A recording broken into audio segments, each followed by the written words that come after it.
네, 청해진 해운 유병언 회장 일가 비리를 수사하고 있는 검찰이 오늘 장남 대균 씨를 피의자 신분으로 불렀지만 소환에 불응했습니다. 네, 검찰은 다시 한번 소환을 통보한 뒤 그래도 응하지 않을 경우 강제 구인에 나선다는 방침인데요.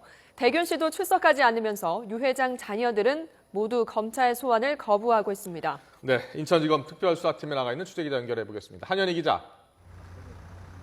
네, 인천지방검찰청입니다. 유병언 회장의 장남 대균 씨가 검찰 소환에 불응한 거죠?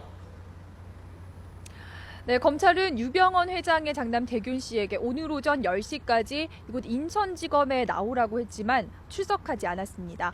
미국에 있는 동생 혁기 씨와 마찬가지로 소환에 불응한 겁니다. 현재 유 회장 측근들이 속속 사법 처리 수순을 밟고 있는 가운데 유 회장의 아들, 딸들은 모두 소환에 응하지 않고 있습니다. 검찰은 대균 씨에게 다시 한번 소환을 통보한 뒤 또 이유 없이 소환에 불응할 경우 체포영장을 발부받아 강제 구인에 나설 방침인 것으로 알려졌습니다. 대균 씨는 지주회사인 아이원아이 홀딩스를 비롯해 다판다와 트라이곤 코리아 등 핵심 계열사의 대주주고 해외에서 커피를 수입해 파는 소쿠리 상사의 대표이사도 맡고 있습니다. 검찰은 대균 씨가 계열사에서 1,000만 원의 월급을 꼬박꼬박 받아온 만큼 경영에 깊숙이 관여한 것으로 보고 각종 횡령과 배임을 지시했는지 조사할 방침입니다. 조각가로도 활동한 대균 씨는 유병언 회장의 후계자로 알려진 동생과 달리 외부 활동을 잘 하지는 않지만 계열사에서 비자금을 조성하고 해외로 빼돌리는데 중요한 역할을 한 것으로 검찰은 파악하고 있습니다. 앞서 검찰은 차남 혁기 씨에게 3차례 소환 통보를 했지만 미국에서 돌아오지 않자 장남 대균 씨를 먼저 불러 조사하기로 방침을 정했습니다. 네, 어제는 유 회장의 친형이 소환되기도 했는데 유 회장 소환은 언제쯤 이뤄질까요?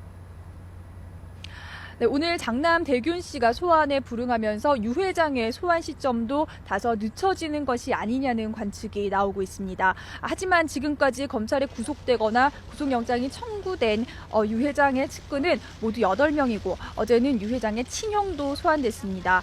어제 소환된 유 회장의 친형 병일 씨는 오후 3시부터 자정까지 9시간가량 조사를 받았습니다. 검찰은 유 씨에 대해 사전 구속영장 청구를 검토하고 있습니다. 검찰은 또 지난 주말에 불러 조사했던 탤런트 전향자 씨도 다시 소환할 계획입니다. 지난번에는 참고인 신분이었지만 다음 조사 때는 피의자 신분으로 부르는 방안을 검토하고 있습니다. 이렇게 측근들에 대한 수사가 빠른 속도로 진행되고 있기 때문에 유병언 회장 소환 시점도 그리 머지 않은 것으로 분석됩니다. 만약 빠른 시일 내에 장남 대균 씨를 소환하면 일면 이번 주 안에도 유병언 회장을 직접 소환할 가능성이 있는 것으로 보입니다.